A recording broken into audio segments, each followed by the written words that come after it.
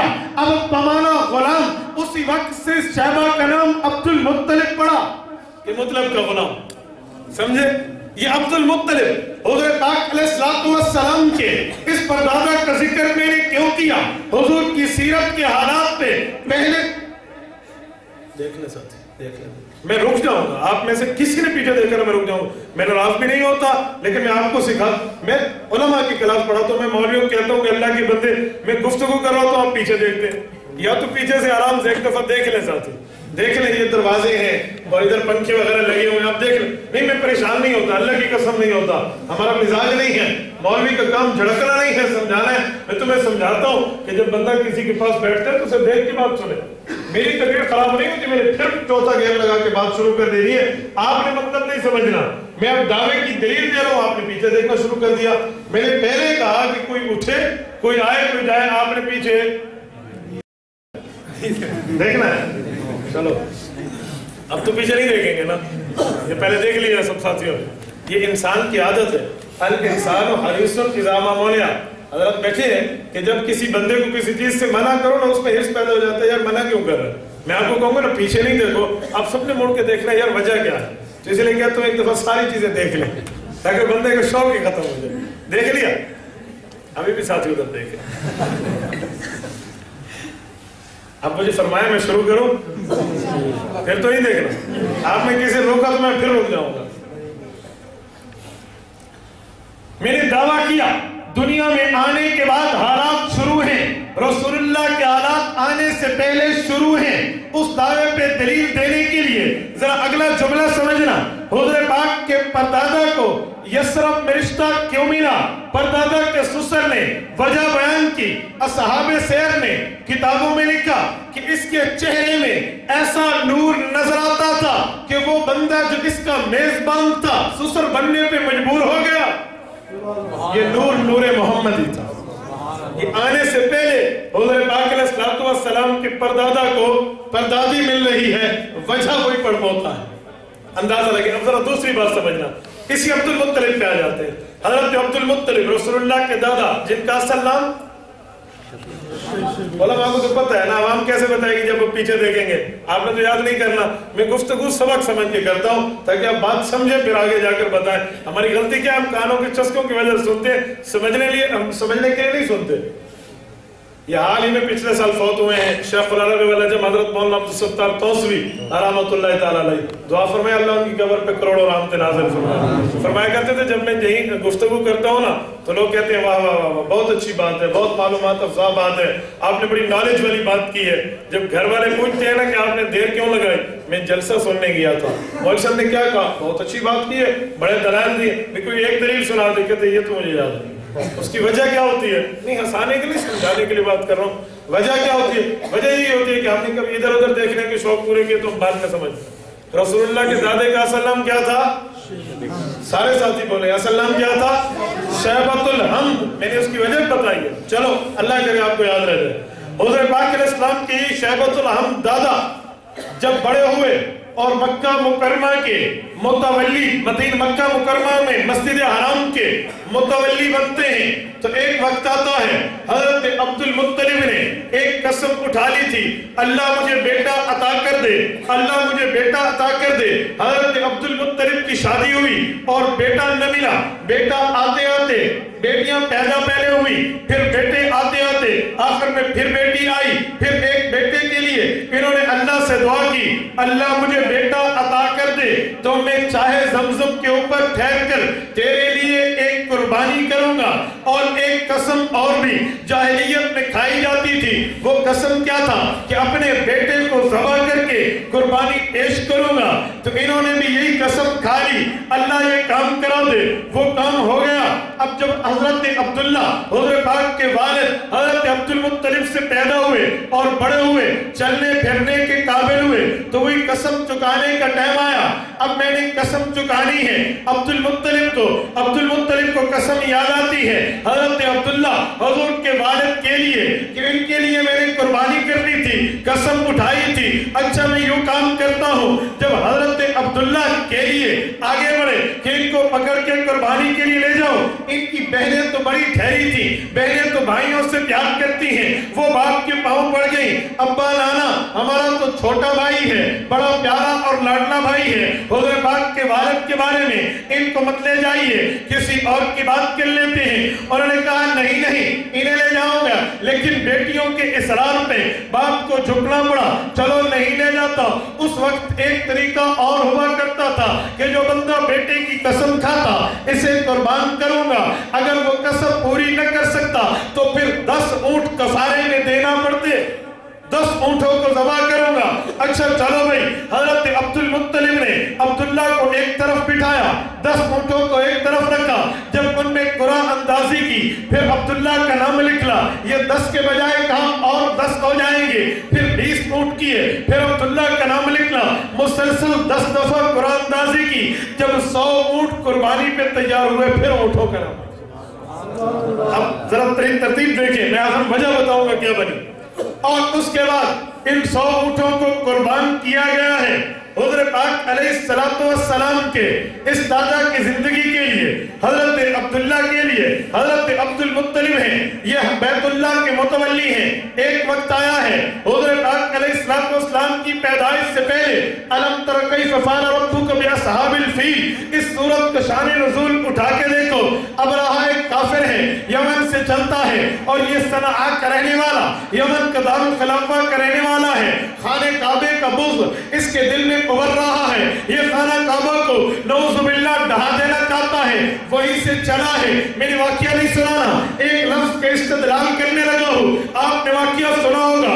مکہ مکرمہ پہنچا اور اس نے آ کر یہ ارادہ کیا، اب میں ہاتھی لایا ہوں، اونٹوں کو گرا دوں، اور جانا ان ہاتھیوں کے ذریعے کعبہ کو گرا دوں گا۔ راستے میں مکہ کی حدود سے پہلے اسے بہت سے اونٹ چلتے ہوئے ملے، اس نے پوچھا یہ اونٹ کس کے ہیں؟ پتہ کرنے پہ معلوم ہوا کہ کعبۃ اللہ جس کو تو گرانے آیا ہے یہ اس متولی کے 200 اونٹ چڑھ رہے ہیں۔ تو انہوں نے کہا پکڑ لو، جس کعبے کو گرانے آیا ہوں اس کا متولی میرے سامنے آئے گا، اس کو اونٹ بھی پکڑ لو، اس سے بات بھی کر لیں گے۔ حضرت عبداللہ کو پتا، حضرت عبد المطلب کو پتا چلا میرے 200 اونٹ ابرہہ نے پکڑ لیے ہیں۔ عبد المطلب ان سے بات کرنے کے لیے وہاں پہنچے ہیں۔ اب ذرا توجہ رکھنا، علامہ سہیلی نے روض الانف میں، حضرت کاندھلوی نے سیرت المصطفیٰ میں اس بات کی تصریح کی ہے۔ فرمایا جب رسول اللہ کے حضور پاک کے دادا ابرہہ کافر سے بات کرنے گئے، ابرہہ بڑا متکبر تھا، اپنے تخت پہ بیٹھا تھا، اپنے تخت کے ساتھ کسی اور کو نہیں بیٹھنے دیتا تھا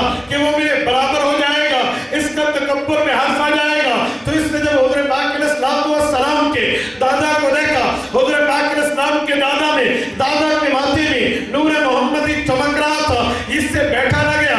اب یہ سوچنے لگا یہ بندہ تو بڑا وجیح ہے، بندہ تو بڑا باروب ہے، عزت دار آدمی لگتا ہے، اسے تو صاحب تخت پہ بٹھانا پڑے گا اور میری جو ہے نا تکبر میں فرق آ جائے گا۔ چلو کیا کروں، یہ نیچے اترا، نیچے اتر کے خود بھی نیچے قالین پہ بیٹھا، عبد المطلب کو بھی وہیں بیٹھا۔ یہ اندازہ دیکھیں حضور پاک علیہ السلام کے آنے سے پہلے خاندان کے اندر اور اکابر کے اندر نور محمدی کی جھلک۔ نیچے بیٹھا، حضرت چلو اس پہ بھی ایک بات سن لیں. عبد المطلب سے پوچھا کیسے آنا ہوا؟ انہوں نے فرمایا آپ نے میرے 200 اونٹ پکڑے ہیں، میں ان اونٹوں کو چھڑانے کے لیے آیا ہوں. اس نے کہا عجیب بات ہے، کعبہ کے متولی ہو، میں کعبے کو گرانے آیا ہوں، اس کی بات نہیں کرتے ہو، اونٹوں کی بات کرتے ہو. پیغمبر کے دادے کا جواب سننا. حضرت عبد المطلب نے فرمایا انا رب الابل وللبیت ربہ، میں اونٹوں کا مالک ہوں، اس کی بات کروں گا. بیت اللہ کا مالک خدا ہے، وہ تجھ سے نمٹ لے گا. الم تر کیف فعل ربک باصحاب الفیل، وہ تجھ سے نمٹ لے گا. اس نے اونٹ چھوڑ دیے اور اس کے بعد عبد المطلب آئے اور آ کر دعا کی.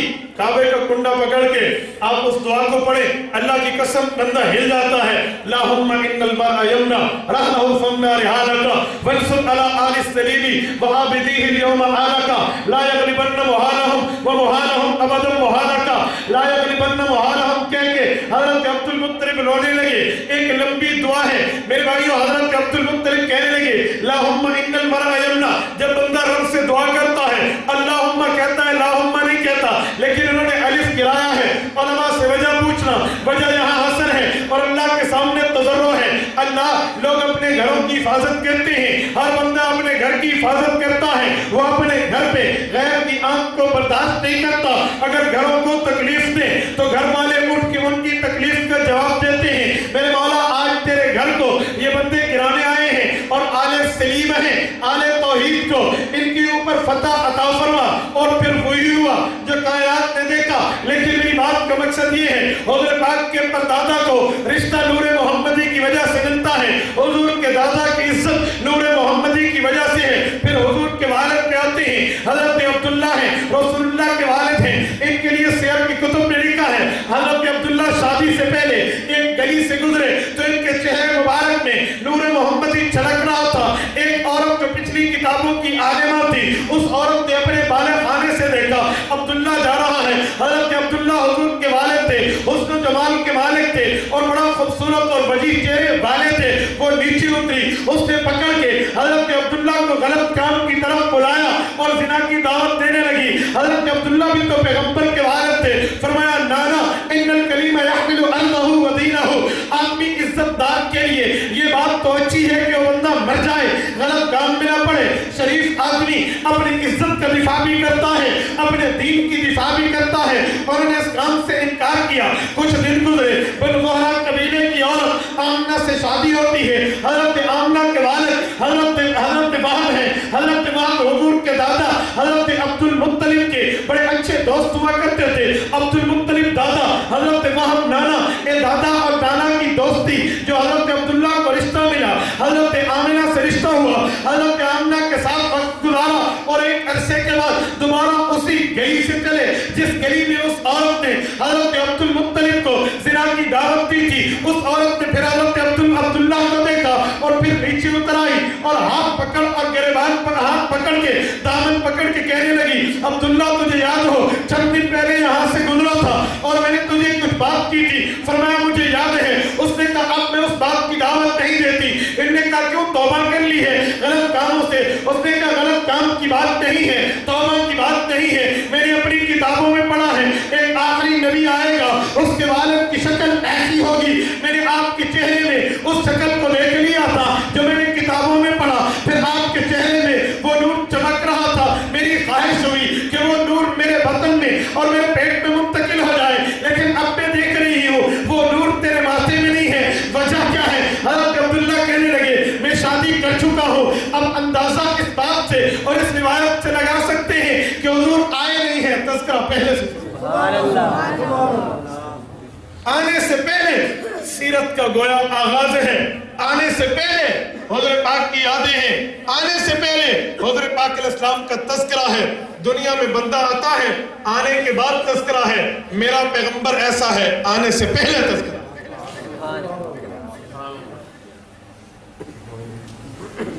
توجہ، اس پر ایک اور جملہ بھی بطور دلیل سننا. حضرت آدم علیہ السلام سے شروع کرتے ہیں ایک واقعہ. مستدرک علی الصحیحین حضرت امام حاکم کی کتاب ہے. توجہ کرنا، جسے 1,00,000 حدیث یاد ہو اسے حافظ الحدیث کہتے ہیں. سندن متنن، متن کا معنی پیغمبر کے الفاظ، سند کا معنی جن راویوں پہنچا ہے ان کے نام اور ان کے حالات، جسے سند بھی یاد ہو، متن حضور کے الفاظ بھی یاد ہو، تعداد 1,00,000 ہو، اس آدم کا نام حافظ الحدیث ہوتا ہے۔ اللہ پاک نے یہ فضیلت علماء دیوبند کو عطا فرمائی ہے۔ آپ میں اکثر بندے جانتے ہوں گے کہ حافظ الحدیث اللہ نے علماء دیوبند کو مولانا عبداللہ درخواستی کی شکل میں دیا تھا، اور اس سے اگلا رتبہ محدث کا ہوتا ہے، جسے 2,00,000 احادیث سند متن یاد ہو۔ اس سے اگلا رتبہ حجت کا ہوتا ہے، حجت کا معنی جسے 3,00,000 احادیث سند متن یاد ہو۔ پھر پوری احادیث کو جو آدمی یاد کر لے اسے حاکم کہتے ہیں، اور پوری ملت اسلام میں جو حاکم گزرا ہے جسے مکمل احادیث یاد ہو وہ ایک امام حاکم ہے۔ میں اسی کی کتاب سے پڑھنے لگا ہوں۔ میں نے آپ کو مصنف کا تعارف اس لیے کرایا ہے تاکہ آپ کو پتہ چلے وہ کتاب کتنی اہمیت کی حامل ہے۔ مستدرک علی الصحیحین میں امام حاکم نے لکھا ہے، توجہ رکھنا، حضرت آدم علیہ السلام سے بھول ہوئی، اللہ پاک نے زمین پہ نیچے اتار دی۔ یہاں بھی ایک جملہ سمجھ لو، بعض لوگ کہتے ہیں حضرت آدم سے خطا ہوئی، حضرت آدم سے غلطی ہوئی، حضرت آدم سے گناہ ہوا۔ میرے بھائیو یہ پیغمبر کی توہین ہے، پیغمبر سے گناہ نہیں ہوتا، پیغمبر معصوم ہوتے ہیں، معصوم کا معنی رب نبی سے گناہ ہونے نہیں دیتا۔ یاد رکھیں یہ گناہ، مجھے ایک بندہ کہنے لگا بھئی کیوں گناہ نہیں ہے؟ قرآن تو کہتے ہیں عصا آدم ربہ فغوی، حضرت آدم سے عصا عصیان گناہ ہوا ہے۔ میں نے کہا بابا ہم علماء دیوبند سے تعلق رکھتے ہیں، دیوبند والے ایک آیت کو دیکھ کے فوراً فتویٰ ٹھوک نہیں دیتے، بلکہ مکمل آیات کا علم سامنے رکھ کے اس پہ بات کرتے ہیں۔ تو انہیں قرآن کا ایک حصہ پڑھا ہے، تفسیر کا اصول ہے القرآن یفسر بعضہ بعضا، قرآن کا ایک حصہ دوسرے حصے کی تشریح کرتا ہے۔ ذرا اس آیت کی دوسری آیت میں دیکھ لے، اللہ فرماتے ہیں وَلَقَدْ عَهِدْنَا إِلَىٰ آدَمَ مِن قَبْلُ فَنَسِيَ، یہ عصیان دراصل بھول تھی۔ تو بھول گناہ نہیں ہوتی، بھول گناہ نہیں ہوتی۔ آپ بھول کے کھانا کھا لیں روزے کے اندر، آپ گناہگار ہوں گے؟ بتائیں نا، سارے نہیں بولتے آپ گناہگار ہوں گے؟ نہیں ہوں گے۔ جب آپ بھول کے کام کر لیں گناہگار نہیں ہے، حضرت آدم بھول جائے تو اسے گناہگاری کا فتویٰ ٹھوکتا ہے۔ یاد رکھیں آدم علیہ السلام سے گناہ نہیں ہے، بھول ہے۔ پھر ایک الگ تفصیل ہے کہ اس بھول پہ اتنی بڑی عتاب کیوں ہوا، اللہ کا غصہ کیوں ہوا، یہ آئندہ کبھی عصمت انبیاء کا موضوع ہو تو پھر اس پہ بات سننا۔ توجہ، میں ایک نقطہ خاص کرنے لگا ہوں، یہ نیچے آ گئے، اللہ پاک سے اپنی بھول کی معافی کے لیے دعا کر رہے ہیں، اللہ مجھے معاف کر دے، اللہ معاف کر دے۔ ایک دن دعا میں ایک لفظ بولا، سیدنا ابن عباس فرماتے ہیں مستدرک حاکم میں، حضرت امام حاکم نے روایت لکھی ہے، اللہم انی اسألک بحق محمد ان تغفر لی، مولا حضور پاک علیہ السلام کے واسطے معاف کر دے۔ کون کہہ رہے ہیں؟ حضرت ابھی حضور پاک علیہ السلام دنیا میں تشریف آنے سے پہلے سیرت کے آغاز کی بات تھی نا، توجہ رکھنا، اللہ مجھے حضور کے وسیلے سے بخش دے۔ حضرت آدم سے فوراً رب نے پوچھا کیسے عرفت محمدًا ولم اخلق، ابھی تو میں نے اسے پیدا نہیں کیا، آپ حضور پاک کو کیسے جانتے ہو؟ حضرت آدم عرض کرنے لگے لما خلقتنی بیدک، اللہ جب تو نے مجھے اپنے ہاتھوں سے پیدا کیا، ونفخت فی من روحی، روح والے حکم کو مجھ میں داخل کیا، فرفعت راسی، میں نے سر اٹھا کے دیکھا، فرائیت علی قوائم العرش مکتوبہ، میں نے عرش پہ لکھا ہوا دیکھا لا الہ الا اللہ محمد الرسول اللہ۔ حضور پاک علیہ السلام کے آنے سے پہلے سیرت کا آغاز ہے۔ چلو اس پہ ایک بات سن لینا، فوراً اللہ نے فرمایا آدم اگر محمد الرسول اللہ مقصود نہ ہوتے تو میں تمہیں پیدا نہ کرتا، لولا محمد یا آدم لما خلقتک، آدم آپ پیدا نہیں ہو سکتے تھے اگر حضور پیدا نہ ہوتے۔ یہاں بعض لوگ حاشیہ چڑھاتے ہیں کہ دیوبندیوں تم یہ غلط بات کرتے ہو، ہم نے کہا کیوں؟ کہتے ہیں قرآن تو کچھ اور کہتا ہے، آپ نے حدیث پڑھی کچھ اور کہتی ہے۔ ہم نے کہا کیا مطلب؟ قرآن کبھی حدیث کے خلاف نہیں کہتا اور حدیث کبھی قرآن کے خلاف، سارے بولے نا یار، نہیں کہتی۔ میں آپ سے بلواتا ہے اس لیے تو کہ آپ کو سمجھ ہے، ورنہ نعرے میں نے آپ سے نہیں لگوانے، آپ کو مسئلہ سمجھانا ہے۔ توجہ، ہم نے کہا کیسے؟ کہا قرآن پاک میں ہے لَقَدْ خَلَقْنَا الْإِنسَانَ فِي أَحْسَنِ تَقْوِيمٍ کی طرح آیات پڑھ کے کہتے ہیں وَمَا خَلَقْتُ الْجِنَّ وَالْإِنسَ إِلَّا لِيَعْبُدُونِ، اللہ فرماتے ہیں میں نے انسانوں جنوں کو عبادت کے لیے پیدا کیا۔ حدیث کہتی ہے آدم علیہ السلام کی وجہ سے پیدا کیا، لہذا ہم حدیث نہیں مانتے، قرآن مانتے۔ سادے آدمی کے سامنے بات پیش ہونا کہ حدیث یہ بات کرتی ہے، قرآن یہ بات کرتا ہے، تو فوراً کہے گا کیا مانو گے؟ وہ کہے گا قرآن۔ لیکن دیوبند والے ایسے نہیں ہیں۔ علماء دیوبند اللہ کا قرآن بھی مانتے ہیں، حضور کا فرمان بھی مانتے ہیں۔ اب آپ کہیں گے باتیں تو دو ہو گئی، اللہ نے فرمایا قرآن نے عبادت کی وجہ سے پیدا کیا، حدیث میں حضور نے فرمایا کس وجہ سے؟ حضور پاک کی وجہ سے اللہ نے پیدا کیا۔ اب حضور کی وجہ سے کائنات پیدا ہے، یہ عبادت کی وجہ سے پیدا ہے۔ اب بات آگئی، یاد رکھو علماء دیوبند نے اس کی وجہ بیان فرمائی ہے۔ میں دونوں باتیں آپ کے سامنے رکھتا ہوں، آپ انشاءاللہ کیا اٹھیں گے کہ دونوں باتیں صحیح ہیں۔ یہاں ایک بات سمجھے، اکثر لوگ چھیڑنے کے لیے کہتے ہیں قرآن مانے حدیث کو چھوڑیں، قرآن مانے حدیث چھوڑیں۔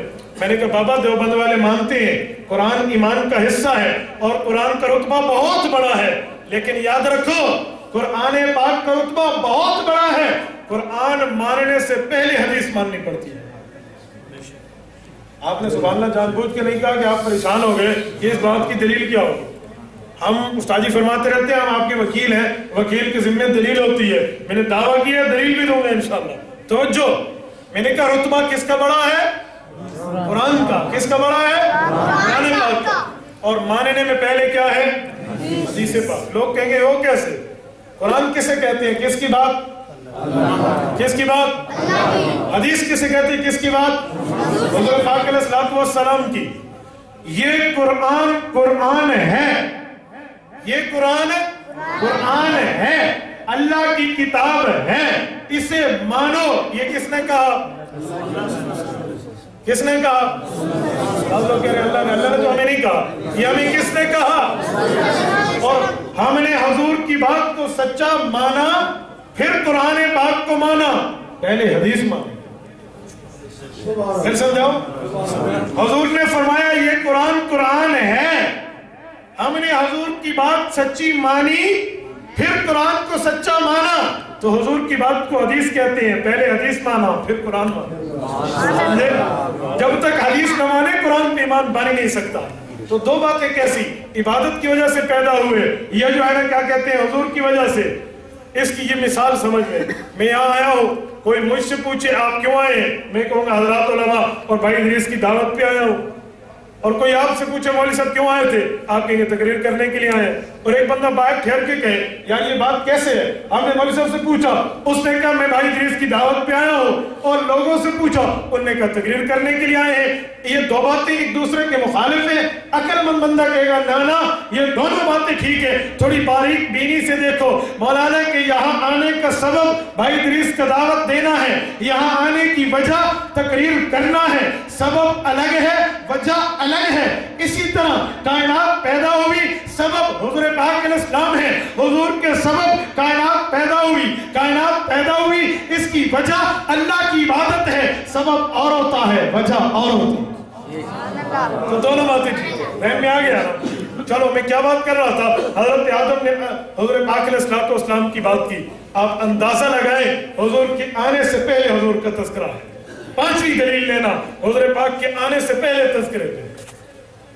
شاہ طبہ اہم خیر ام قوم طبہ، قرآن کریم میں بھی اس کا ذکر کیا ہے۔ شاہ طبہ حضور پاک کے پیدا ہونے سے 400 سال پہلے کی بات ہے، 350 400 سال۔ ایک بادشاہ گزرا ہے یثرب کی وادی سے، کچھ علماء حضرات ساتھ ہیں، میں واقعے کے اختصار پیش کرتا ہوں۔ علماء حضرات ساتھ ہیں اور وہ تورات انجیل زبور کے عالم ہیں۔ مدینہ منورہ سے گزرے تو قیام کیا، راستے میں رکے، صبح ہی علماء اپنے بادشاہ کو کہنے لگے بادشاہ سلامت، ہم تو آپ کے ساتھ نہیں جاتے، ہم اس شہر میں رہنا چاہتے ہیں۔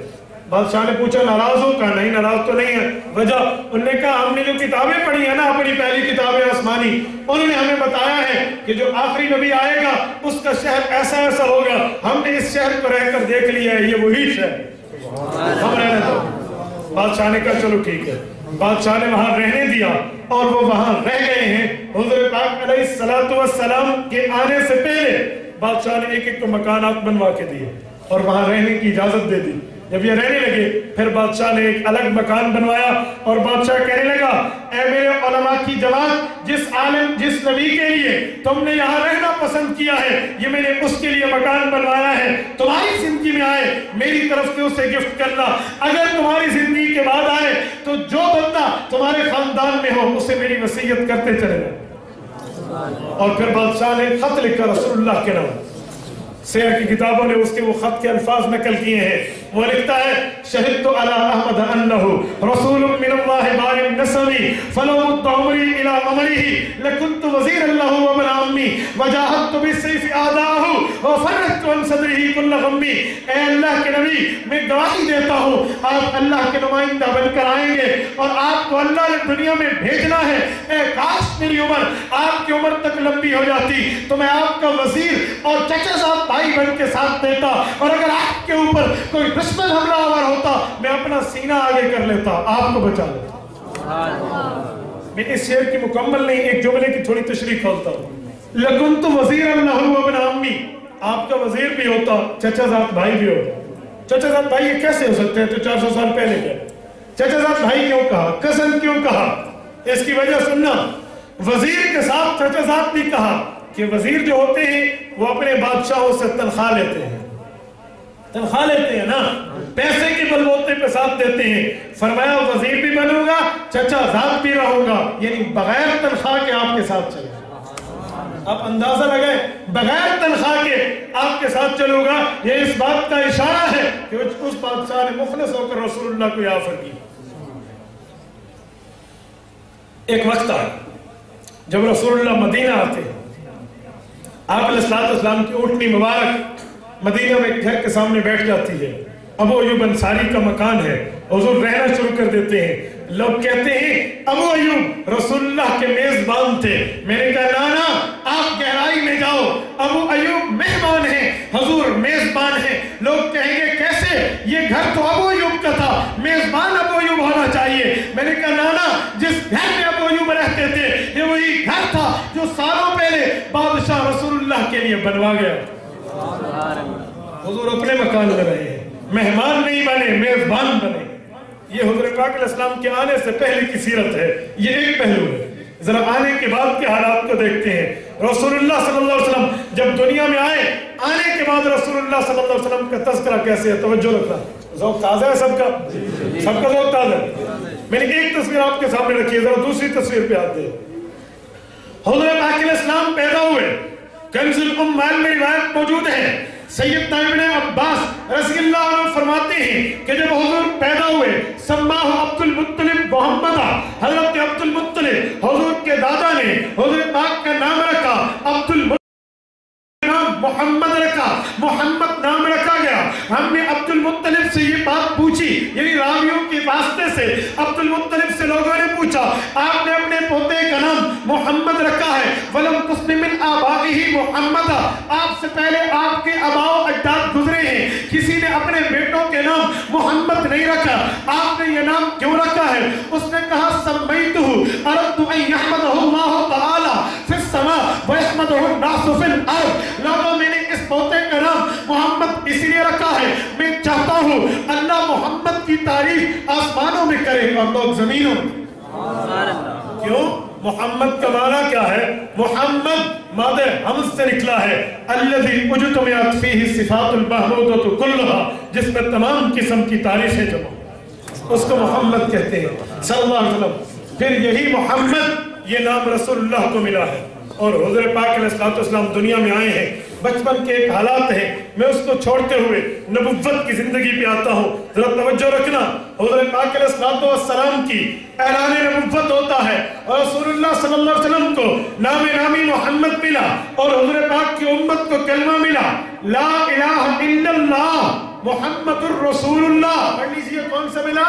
لا الہ الا اللہ محمد الرسول اللہ. ذرا ایک بات پہ آپ نے کبھی غور کیا کہ پچھلے انبیاء کے بھی کلمے ہیں, حضور پاک کا بھی کلمہ ہے, اس کلمے میں اور ان کلموں میں کیا فرق ہے؟ ذرا توجہ رکھنا. علماء نے لکھا ہے باقی انبیاء کے کلموں میں نقطہ موجود ہے, حضور پاک کے کلموں میں کوئی نقطہ نہیں ہے. لا الہ الا اللہ نقطہ ہے, محمد الرسول اللہ نقطہ ہے, کوئی نقطہ نہیں ہے. پہلے انبیاء کے کلموں میں نقطے ہیں, لا الہ الا اللہ آدم صفی اللہ, صفی سا کا نقطہ, یا کا نقطہ, نوح نجی اللہ, موسیٰ کلیم اللہ, عیسیٰ روح اللہ, داؤد خلیفۃ اللہ, حضرت ابراہیم خلیل اللہ, اسماعیل ذبیح اللہ, یوسف صدیق اللہ. ایک ایک نبی کے کلمے میں نقطہ ہے، حضور پاک کے کلمے میں نقطہ نہیں ہے۔ ایک اور فرق، حضرت آدم سے عیسیٰ تک تمام انبیاء کے کلموں میں کسی کلمے میں لفظ رسول نہیں ہے۔ آدم صفی اللہ، نوح نجی اللہ، موسیٰ کلیم اللہ، عیسیٰ روح اللہ، ابراہیم خلیل اللہ، اسماعیل ذبیح اللہ، یوسف صدیق اللہ، داؤد خلیفۃ اللہ۔ رسول اللہ نہیں کہا۔ حضرت آدم رسول ہے، رسول اللہ کلمے میں نہیں ہے۔ حضرت نوح رسول ہے، لفظ رسول کلمے میں نہیں ہے۔ حضرت موسیٰ و عیسیٰ، حضرت ابراہیم و اسماعیل، حضرت یوسف اور حضرت سلمان رسول تو ہیں، لیکن کلمے میں لفظ رسول نہیں ہے۔ ایک اور فرق، اور اس پر بھی چلو ایک بات سن لیں۔ انہیں رسول کہا نہیں گیا، انہیں رسول کیوں کہا گیا؟ توجہ رکھنا، ایک ہے رسول اور ایک ہے امام الرسول۔ باقی انبیاء رسول ہیں، حضور امام الرسول ہیں، رسولوں کے امام ہیں۔ مقتدی اور امام میں فرق دکھلانا تھا، ہمیشہ مقتدی پیچھے اور امام آگے ہوتا ہے، تاکہ اس کلمے میں اور اس کلمے میں فرق آئے۔ یہ بھی رسول ہے، وہ بھی رسول ہے، دونوں کے کلموں میں لفظ رسالت ہوتی تو پھر فرق کیسے پتہ چلتا؟ یہ امام ہے، یہ مقتدی ہے۔ اور ایک بات اور بھی سمجھو، پورے قرآن کو اٹھا ڈالیے، اللہ نے کسی جگہ کسی نبی کے لیے اپنی زبان سے لفظ رسول نہیں کہا، رسول اللہ نہیں کہا، سوائے رسول اللہ صلی اللہ علیہ وسلم۔ محمد الرسول اللہ والذین معہ اشداء علی الکفار، باقی انبیاء کے رسول نہیں ہیں۔ مجھے ایک بندہ کہنے لگا حضرت عیسیٰ جو فرماتے ہیں یأتی من بعد اسمہ احمد، وہ فرماتے ہیں رسول اللہ، حضرت عیسیٰ کے لیے تو رسول کا لفظ آیا، میں نے کہا ذہن میں رکھنا وہ حضرت عیسیٰ کا اپنا قول نقل کیا گیا، حضرت عیسیٰ کا اپنا قول ہے، رسول اللہ ہو، اللہ کا قول نہیں ہے کہ اللہ نے حضرت عیسیٰ کو خطاب کیا ہو، وہ خطاب نقل ہے، نقل خطاب اور ہوتا ہے، خطاب اور ہوتا ہے، رسول اللہ نہیں کہا، کیوں؟ شان واضح کرنے کے لیے۔ ایک بات اور بھی ذہن میں رکھو، آپ کسی کو دیکھو، لا الہ الا اللہ محمد الرسول اللہ، حضور پاک علیہ السلام کے بھی 99 نام ہیں، قرآن پاک کے آخری صفحوں میں لکھے ہوئے ہوتے ہیں، اللہ کے نام بھی تقریباً 99 ہیں، قرآن کریم کے شروع والے صفحات میں لکھے ہوتے ہیں۔ اللہ رب العزت کے ناموں میں رحمان اور رحیم بھی ہے، قیوم و واحد و احد بھی ہے، حی اور اس طرح محصی اور معید اور الرشید الصبور تک ایک تفصیلی نام ہے۔ ان ناموں میں اللہ نے کوئی نام اپنے کلمے میں ساتھ نہیں لیا سوائے لفظ اللہ کے، لا الہ الا اللہ کہا، لا الہ الا رحمان نہیں کہا، اگرچہ خدا کا نام رحمان ہے، لا الہ الا رحیم نہیں کہا، اگرچہ اللہ کا نام رحیم ہے۔ اسی طرح حضور پاک کے بھی 99 نام ہیں، محمد احمد حامد محمود طیب قاسم عاقب فاتح شاہد، ایک تفصیلی سلسلہ ہے، مکمل نام ہے، لیکن اللہ نے حضور پاک کے لیے کلمے میں اور ناموں کو ذکر نہیں کیا۔ حامد رسول اللہ نے کہا، احمد رسول اللہ نے کہا، شاہد مشہود رسول اللہ نے کہا، کریم رسول اللہ نے کہا، نبی اللہ نے کہا، محمد الرسول اللہ کہا۔ اپنے لفظوں میں بھی لا الہ الا اللہ میں بھی لفظ اللہ ذکر کیا، محمد الرسول اللہ میں بھی لفظ محمد ذکر کیا۔ اللہ کے 99 نام تو ہیں، لیکن اللہ نام یہ صفاتی نہیں، یہ ذاتی ہے، اسی لیے کلمے میں لفظ ذاتی لائے ہیں۔ محمد الرسول اللہ کے بھی 99 نام تو ہیں، لیکن ذاتی نہیں، صفاتی ہیں، ذاتی نام ایک ہی ہے، اسی لیے محمد لایا، وہاں بھی ذاتی، یہاں بھی ذاتی۔ سبحان اللہ۔ ذاتی اور صفاتی کیا ہوتا ہے یہ تو علماء کے پاس ہے، میں عوامی لہجے میں سمجھاؤں بلا تشبیہ۔ ایک بندے کا نام ہوتا ہے جو والدین رکھے، اسے کہتے ہیں ذاتی نام، اور ایک بندے کا کام ہوتا ہے جس کی وجہ سے اس کا نام پڑ جاتا ہے، اسے کہتے ہیں صفاتی نام۔ مثال کے طور پہ ایک آدمی رنگ ساز ہے، پینٹر، پینٹ کرتا ہے، چونا کرتا ہے، نام اس کا عبد الرشید ہے، لوگ کہتے ہیں پینٹر۔ پینٹر اس کا صفاتی نام ہے، کام والا، اور عبد الرشید اس کا ذاتی نام ہے۔ ذاتی نام اور ہوتا ہے، صفاتی نام اور ہوتا ہے۔ اللہ ذاتی نام تھا، اور لفظ محمد صلی اللہ علیہ وسلم بھی ذاتی نام تھا، وہاں بھی ذاتی نام، یہاں بھی ذاتی۔ ایک اور وجہ سننا، اللہ رب العزت نے اپنے ناموں میں لفظ اللہ ذکر کیا کلمے میں، اور حضور کے ناموں میں لفظ محمد. کیوں؟ یہ پھٹن اور ٹوٹن کو قبول نہیں کرتا. کیا مقصد؟ اللہ کے نام کے لفظ ہٹاتے جاؤ، توڑتے جاؤ، ٹوٹنے کو قبول نہیں کرتا. حضور پاک کا نام محمد ہے، اس کو بھی توڑتے جاؤ، ایک ایک جملہ الگ الگ کرتے جاؤ، ٹوٹنے کو قبول نہیں کرتا. معنی وہی رہتا ہے. اللہ کا معنی کیا ہے؟ اللہ علم لذات الواجب الوجود المستجمع لجمیع الصفات المنزہ عن النقصان والزوال. اللہ اس ذات کا نام ہے جو ہر عیب سے، ہر غلط کاموں سے پاک ہے. المستجمع لجمیع الصفات، اچھی صفات کا حامل ہے. المنزہ عن النقصان والزوال، ہر قسم کے نقصان اور زائل ہونے سے اللہ پاک ہے. محمد وہ نام ہے الذی اجتمعت فیہ صفات المحمودۃ کلھا، جس میں تمام اچھی صفات والے معنی جمع ہیں. ذرا ان لفظوں کو الگ الگ کر کے دیکھتے ہیں کیسے نہیں ٹوٹتا. لفظ اللہ ہے تو اللہ کا نام بھی قرآن میں موجود ہے. اللہ الذی خلق سبع سماوات طباقا، اللہ کے لفظ سے لفظ الف ہٹا دو، پیچھے للہ بنتا ہے، پھر بھی اللہ کا نام ٹوٹتا نہیں ہے. قرآن کہتا ہے للہ ما فی السماوات وما فی الارض. اللہ کے نام میں الف ہٹایا تو للہ بنا، للہ کے اندر لام ہٹا دو، پیچھے لہو بنتا ہے. لہو کا نام بھی اللہ کے نام سے ٹوٹتا نہیں ہے. دلالت خداوندی ہے. لہو ما فی السماوات وما فی الارض کہہ کر قرآن اللہ کی بات کرتا ہے. اللہ نے لفظ الف ہٹایا، للہ بنا، معنی وہی رہا. للہ میں لفظ لام ہٹایا، لہو بنا، لہو کا معنی وہی رہا. لہو میں لفظ لام بھی ہٹا دو، پیچھے صرف ہو بچتا ہے. ہو کا نام بھی اللہ پہ، ہو کی ضمیر بھی، ہو کا لفظ بھی اللہ پہ دلالت کرتا ہے. ہو بچ جائے تو پھر هو اللہ الذی لا الہ الا ہو پہ دلالت نہیں کرتا. اب ذرا حضور کے نام پہ آتے ہیں. محمد مادہ حمد ہے، تعریف والا. اگر اس مادے کے حالت میں آپ حضور پاک کے ناموں کو دیکھیں، 2 دفعہ میم استعمال ہوا ہے، 1 دفعہ ہا استعمال ہوا، 1 دفعہ دال استعمال ہوا. لفظ محمد کا معنی تعریف والا ہے. محمد کی میم بھی ہٹا دے، پیچھے حمد بچتا ہے. حمد کا معنی بھی تعریف ہوتا ہے. حمد کی ہا بھی ہٹا دے، پیچھے مد بنتا ہے. مد کا معنی کھینچنے والا ہے. پھر بھی حضور جہنم سے کھینچ کے جنت لے جانے والے ہیں. لتخرج الناس من الظلمات الى النور، اس میں دلالت کرتا ہے. مد کی میم بھی ہٹا دے، پیچھے دال بنتا ہے. دال کا معنی الدال علی الخیر کفاعلہ، اچھی چیز پہ دلالت کہنے والا. ایک ایک لفظ توڑتے چلے جائیں، پھر بھی مادہ وہی بنتا ہے. وہاں بھی ذاتی نام، یہاں بھی ذاتی نام. ایک اور بات بھی ذہن میں رکھو، اللہ نے وہ نام استعمال کیا اپنے نام پہ، رحمان، رحیم وغیرہ وغیرہ نام، اس پہ نقطہ ہے. کلمے میں رب نے ایسا نام استعمال کیا جس پہ نقطہ نہیں ہے، اللہ. اور حضور پاک کے نام میں عاقب ہے، فاتح ہے، شاہد ہے، شہیر ہے، نقطے ہیں. لیکن لفظ محمد صلی اللہ علیہ وسلم ذاتی نام ایسا استعمال کیا جس پہ نقطہ نہیں ہے. وجہ کیا ہے؟ اس پہ ایک علمی بات کرنے لگا ہوں، ذرا توجہ رکھنا. اللہ کرے میں آپ کو علمی بات سمجھا پاؤں، آپ کی توجہ ہوگی تو آپ یہ بات سمجھ پاؤ گے. قرآن کریم کے پہلے پارے میں اللہ نے ایک اصول بیان کیا. یا ایھا الذین آمنوا لا تقولوا راعنا وقولوا انظرنا واسمعوا وللکافرین عذاب علیم.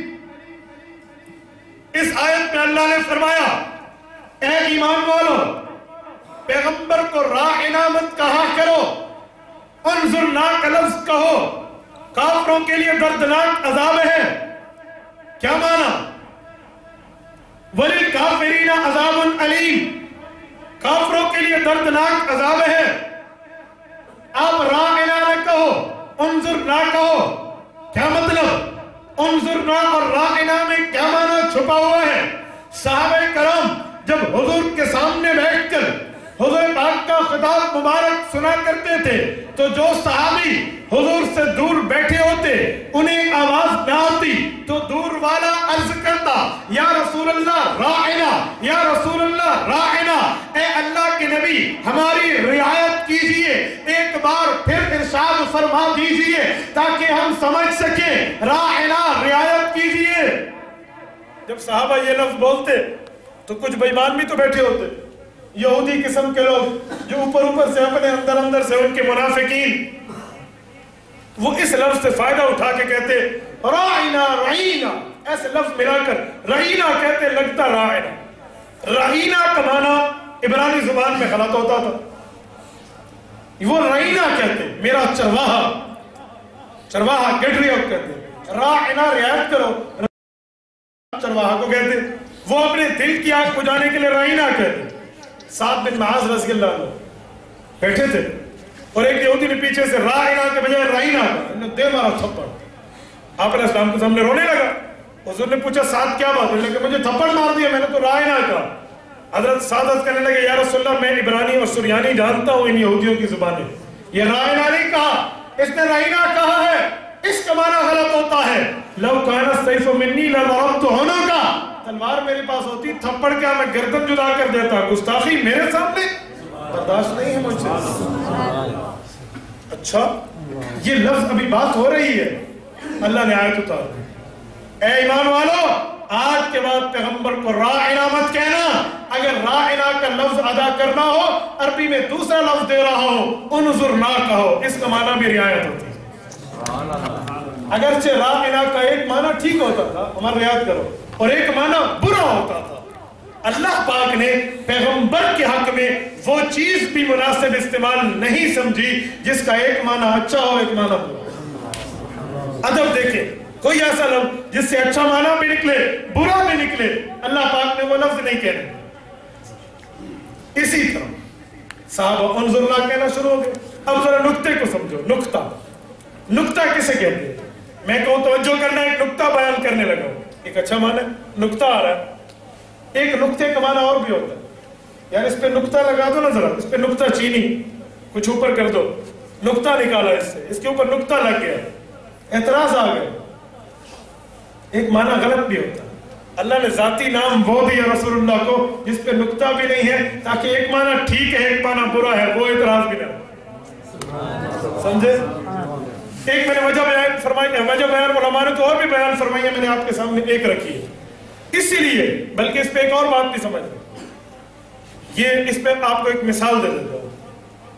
استاد اچھا نام ہے، استاد محترم، استاد پورے قرآن اٹھا لیں، اللہ نے کسی جگہ نبی کو استاد نہیں کہا، حالانکہ استاد عربی میں بھی کہتے ہیں استاد، اردو میں بھی کہتے ہیں، فارسی میں بھی کہتے ہیں، باقی زبانوں میں بھی کہتے ہیں، عربی میں بھی کہتے ہیں، لیکن لفظ استاد اللہ نے پیغمبر کے لیے استعمال نہیں کیا، جہاں بھی کیا لفظ معلم کیا، استاد نہیں بولا۔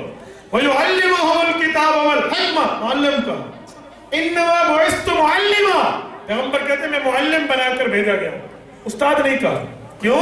استاد کا ایک معنی اچھا نکلتا ہے، استاد ہے علم کی، ایک معنی برا بھی نکلتا ہے۔ لوگ کہتے ہیں نا تو بڑا استاد ہے، بڑا استاد ہے، شاطر اور چالاک کے معنی میں آتا ہے، ایک معنی اچھا تھا ایک معنی برا تھا، پیغمبر کے لیے اللہ نے وہ بھی نہیں کہا، معلم کہا جس کا معنی اچھا نکلتا ہے۔ یہ نہیں کہتے تو بڑا معلم ہے، اس طرح تو نہیں کہتے نا، تو بڑا استاد ہے، اچھا اور برا مشترک تھا نا، تو اللہ نے وہ لفظ ہی نہیں بولنے دیا۔ آپ اندازہ لگائے پیغمبر کی عظمت اور حرمت کے بارے میں کتنے ادب کی بات کی جا رہی ہے۔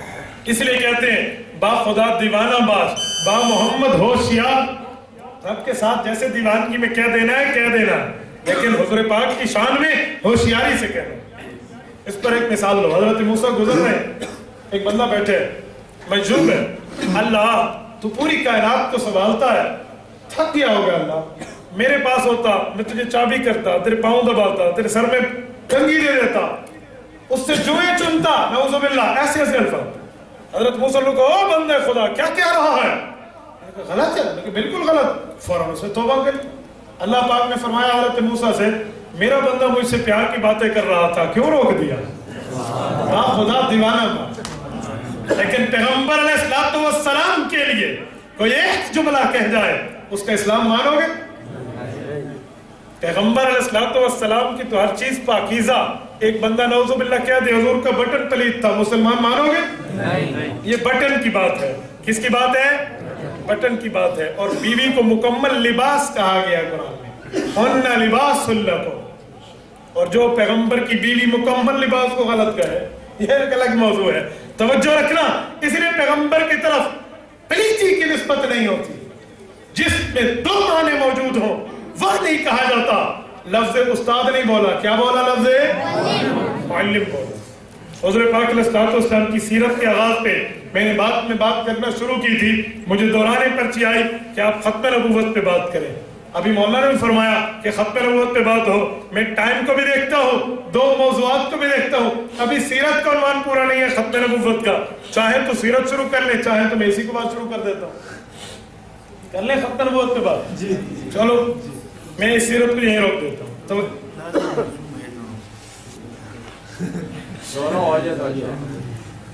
توجہ، حضور پاک علیہ السلام کا ختم نبوت والا عقیدہ کیا ہے ذرا ذہن میں رکھو۔ عقیدہ ختم نبوت ہر مسلمان کے لیے ویسے ضروری ہے جیسے اللہ کو ایک ماننا ضروری ہے۔ ختم نبوت، آپ علیہ السلام کے بعد کوئی نبی نہیں آئے گا، غلط ہے۔ قادیانی کہے گا حضرت عیسیٰ تو آئیں گے، پھر کیا کہو گے؟ نہیں آئے گا، نہیں حضرت عیسیٰ نہیں آئیں گے، پھر نبی نہیں ہوں گے، لا حول ولا امتی ہوں گے، نبوت ختم ہو جائے گی نہ، شریعت کے اختیار کرنے سے نبوت ختم ہو جائے گی۔ دیکھیں ہماری ختم نبوت پہ تیاری نہیں ہے، میں نے جان بوجھ کے آپ سے بلوایا تھا کہ آپ غلط ترجمہ کرو پھر میں صحیح بتاؤں۔ قادیانی پکڑ لیتا ہے، آپ کیسی بات کرو گے؟ عقیدہ ختم نبوت پہ آپ ایک ہی بات سمجھ لینا، وہ کہے گا بتاؤ حضور پاک کے بعد، آپ کہیں گے نبوت نہیں آئے گی، نبی نہیں آئے گا، اور وہ کہے گا حضرت عیسیٰ آئیں گے۔ اب چل لے، ہم کیا کہیں گے؟ اگر ہم نے کہا وہ نبی نہیں ہوں گے تو نبوت سلب تو نہیں ہوتی، نبی تو نبی رہتا ہے، پھر کیا کہو گے؟ اللہ کے بندوں ترجمہ ایسا کرو جس پہ قادیانی بول نہ سکے۔ حضور پاک آخری نبی ہیں، حضور کے بعد کوئی نبی پیدا نہیں ہوگا۔ کرو ادھر، حضرت عیسیٰ پیدا ہوں گے یا آئیں گے؟ اور مرزا یہ تو پیدا ہوا، آپ اعتراض اس پہ کریں، ایسا ترجمہ کیا کرو۔ علماء ہوتے نا، میں لا نبی آبادی کا جار مجرور بتاتا کہ میں نے مولودن کا ترجمہ مجرور میں نکالا کیسے۔ آپ عوام میں اس لیے میں علمی بات سے نہیں چھیڑ رہا۔ حضور پاک آخری نبی ہیں، حضور کے بعد کوئی نبی پیدا نہیں ہوگا۔ اب میرے سے قادیانی جو اعتراض کرنا کر کے دکھائے۔ اب یاد رکھیں ترجمہ ایسا کرو جس پہ باطل خاموش ہو جائے۔ عقیدہ ختم نبوت، عقیدہ توحید کی طرح ماننا ضروری ہے۔ ختم نبوت پہ جب حرف آتا ہے مسلمان کی غیرت ایمانی کی رگ پھڑک اٹھتی ہے۔ اور چھوڑیے سیدنا ابوبکر صدیق رضی اللہ عنہ کو لے لیجئے، حضرت صدیق اکبر رضی اللہ عنہ کے دور میں عقیدہ ختم نبوت کے منکرین کے خلاف جنگ ہوئی اور 1200 افراد اس پہ شہید ہوتے ہیں۔ 1200 افراد کی شہادت ہے، صدیق اکبر نے 1200 آدمی ذبح کرانے قبول کر لی، عقیدہ ختم نبوت پہ حرف قبول نہیں کی۔ اندازہ لگے ختم نبوت کے تحفظ کس حد تک ضروری ہے۔ میں ایک قادیانی کی دلیل پیش کرتا ہوں، پھر اس کے بعد اس کا جواب دیتا ہوں، توجہ رکھنا۔ قادیانی کہتا ہے حضور پاک آخری نبی نہیں بلکہ نبوت جاری ہے۔ ہم ان سے پوچھتے ہیں دلیل، وہ کہتے ہیں مرزا قادیانی رسول ہے، آ سکتا ہے۔ مسلمان سے پوچھے گا تیرے پاس دلیل کیا ہے، مسلمان دلیل پیش کرے گا سورۃ احزاب آیت نمبر 40، ما کان محمد ابا احد من رجالکم ولکن رسول اللہ وخاتم النبیین۔ وہ کہے گا اس آیت میں کیا ہے، ہم نے کہنا ہے حضور پاک علیہ السلام آخری نبی ہیں، وہ کہے گا آخری نبی ہے نا، آخری رسول تو نہیں ہے۔ پھر ہم کیا جواب دیں گے؟ خاتم النبیین آیا ہے، خاتم المرسلین تو نہیں ہے۔ پتہ چلا نبیوں میں آخری ہے، رسولوں میں آخری نہیں ہے، یہ قادیانی کا دعویٰ ہے۔ وہ کہتے ہیں یہ آیت تو میرے حق میں ہے، خاتم النبیین، حضور آخری نبی ہیں۔ آیت کو پیچھے دیکھو، لیکن رسول اللہ، حضور اللہ کے رسول ہیں۔ جب رسالت کی بات کی تو آگے ہونا چاہیے خاتم المرسلین، جیسے رسول ہیں ویسے آخری رسول ہیں۔ کہتے ہیں یوں نہیں کہا، اللہ نے پہلے بات رسالت کی ولیکن رسول اللہ، حضور اللہ کے رسول ہیں، وہ خاتم النبیین اور نبیوں میں آخری ہیں۔ یہ تو میری دلیل ہے، رسول تو آنا ہے۔ اب کیا کرو گے؟ میں علماء دیوبند کے علوم کی روشنی میں اس کا توڑ پیش کرتا ہوں، توجہ رکھنا۔ علماء دیوبند نے کہا رسول اور نبی میں فرق کر کے تم نے کہہ دیا کہ خاتم النبیین ہیں، آخری نبی ہیں، نبی نہیں آئے گا، رسول آئے گا۔ چلو ہم تم سے پوچھتے ہیں، بتا دو رسول کسے کہتے ہیں، نبی کسے کہتے ہیں؟ توجہ کرنا، جمہور مفسرین کے مطابق نبی اسے کہتے ہیں جس کو اللہ پیغام دے، رسول اسے کہتے ہیں جسے پیغام بھی دے، ساتھ کتاب بھی دے۔ جسے کتاب اور پیغام دونوں ملے وہ رسول ہوتا ہے، جسے صرف پیغام ملے وہ نبی ہوتا ہے۔ پیغام ملے اس کا رتبہ چھوٹا ہے، پیغام بھی ملے کتاب بھی ملے اس کا رتبہ بڑا ہے۔ ایک چیز بڑی ہے، ایک چیز چھوٹی ہے۔ جب چھوٹی چیز کے لیے ایک چیز ثابت ہو جائے بڑی چیز کے لیے اس سے بڑھ کے ثابت ہوا کرتی ہے۔ مثال کے طور پہ ایک آدمی کہے بھئی آپ اس مسجد میں جاؤ، یہاں کے مقتدیوں کو ایک ایک سوٹ گفٹ ملے گا۔ اگر مقتدیوں کو سوٹ گفٹ ملے گا تو اس کا کیا معنی؟ امام کو کچھ نہیں ملے گا۔ کیا معنی؟ امام اس مسجد کا مقتدی ہے؟ مقتدی تو نہیں ہے، اسے تو نہیں ملے گا۔ لوگ کہیں گے اللہ کے بندے، مقتدی سے مراد وہاں نماز پڑھنے والا ہے، جو نماز پیچھے ٹھہر کے پڑھے، اس کو ایک سوٹ ملے گا۔ جو آگے ٹھہرا کے پڑھائے، جو آگے ہو، ڈبل مقتدی والا اجر اسے بھی ملے گا۔ اگر اسے ایک سوٹ ہے تو اسے 2 سوٹ ملیں گے۔ چھوٹے کے لیے ثابت ہے، بڑے کے لیے اس سے بڑھ کے ثابت ہے۔ سمجھے نا؟ جیسے ہم کہتے ہیں کہ شہید بھی زندہ ہے وفات کے بعد، تو نبی شہید بھی ہے، نبی بھی ہے۔ جب شہید زندہ ہے چھوٹے درجے والا، نبی کا رتبہ شہید سے بڑا ہے، وہ اس سے بڑھ کے زندہ کہا جاتا ہے نا کہ شہید زندہ ہے، چھوٹا رتبہ ہے۔ نبی علیہ السلام زندہ ہے، اس سے بڑا رتبہ ہے۔ شہید صرف شہید ہے، مؤمن ہے۔ نبی شہید بھی ہے، ایمان بھی ہے۔ اگر مؤمن زندہ ہے، ایمان اس سے بڑھ کے زندہ۔ پیغمبر تو ایمان ہے نا، اور عام بندہ تو مومن ہے۔ جب مومن کے لیے رتبہ ہے، مقتدی کے لیے بڑھ کے رتبہ۔ چلو ایک اور مثال، نماز جماعت کے ساتھ پڑھیں، کتنی نمازوں کا ثواب ملتا ہے؟ بلند آواز سے 27 نمازوں۔ اب کوئی کہے مقتدی کو 27 نمازوں کا ثواب ملتا ہے جو وہ جماعت سے پڑھتا ہے، اور امام کو 1 نماز کا ملتا ہے، وہ تو جماعت سے نہیں پڑھتا۔ کیا کو مان لو گے؟ امام تو جماعت میں نہیں ہوتا نا، آپ کیا کریں گے؟ کیا جواب؟ آپ کہو گے بابا کہ مقتدی اس لیے بنے کہ وہ امام ہے، جب مقتدی کو ملا تو امام کو اس سے بڑھ کے ملا۔ فرمایا اسی طرح شہید کا رتبہ چھوٹا، نبی کا بڑا، یہ زندہ وہ اس سے بڑھ کے زندہ۔ مقتدی کا رتبہ چھوٹا، جب اسے ثواب 27 گنا، امام کا رتبہ بڑا، وہ اس سے بڑھ کے ملا۔ اسی طرح ایک نبی ہے، ایک رسول ہے، رسول کا درجہ بڑا ہے، پیغام بھی ملتا ہے، کتاب بھی ملتی ہے۔ نبی کا رتبہ چھوٹا ہے، کتاب نہیں، صرف پیغام ملتا ہے۔ فرمایا ولیکن رسول اللہ، حضور رسول بھی ہے، نبی بھی ہے۔ وخاتم النبیین، حضور پاک کے بعد چھوٹا نبی آنا، جس کو کتاب تو کتاب صرف پیغام ملنا ہو، وہ بھی نہیں آ سکتا۔ اس کا دروازہ بھی بند ہے، اس کے اوپر بھی مہر ہے۔ جب چھوٹے درجے والا نبی نہیں آ سکتا، بڑے درجے والا کے منع ہے۔ یہی آیت جہاں ختم نبوت کی دلیل ہے، وہاں ختم رسالت کی دلیل ہے۔ میرا ٹائم مکمل ہے، مجھے 50 منٹ تک بات کرنی تھی۔ دعا فرمائے اللہ پاک ہمیں سیرت النبی بھی ماننے کی توفیق عطا فرمائے، اور حضور پاک علیہ السلام کی ختم نبوت بھی ماننے کی توفیق عطا فرمائے۔ وآخر دعوانا الحمدللہ رب العالمین۔